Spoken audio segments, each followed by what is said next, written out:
Bakker, thanks for tuning in. We produce enough food to supply a lot of people. If you look at the Western world, America and Europe and the Western developed nations, apparently there's so much production of food, particularly high protein and fat foods.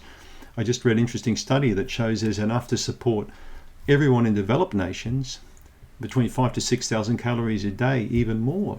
But there's a concern about the loss of micronutrients in this food, and particularly because of the distribution of the food, the mechanization in terms of the harvesting and the processing of this food.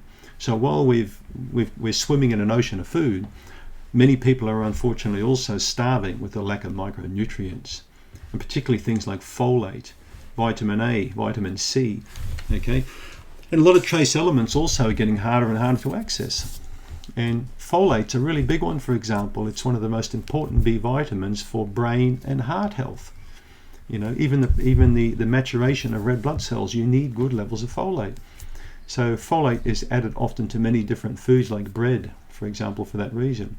It's my belief that this is part of the cancer problem, is that we're eating foods that are too rich in protein and too rich in fat, but not rich in the essential vitamins and minerals that our bodies really need.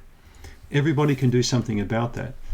If you think about folic acid, okay, it's very high in deep green leafy vegetables, which are so easy to grow for so many people.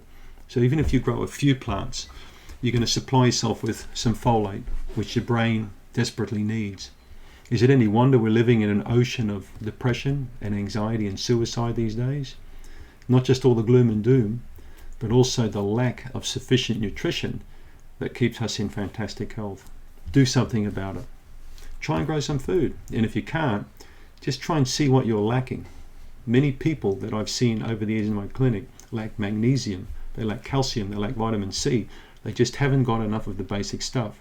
And when they finally get that supplied in their diet, they feel so much better, especially the emotional health picks up. So if you suffer from anxiety and depression, your diet's poor, do something about it. Don't just look at keto or carnivore diets.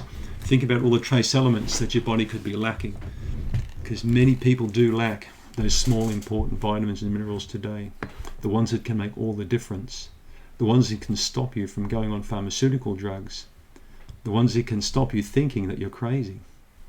Thanks for tuning in. Click on the link below if you want my free Candida 17-page shopping guide. Thank you.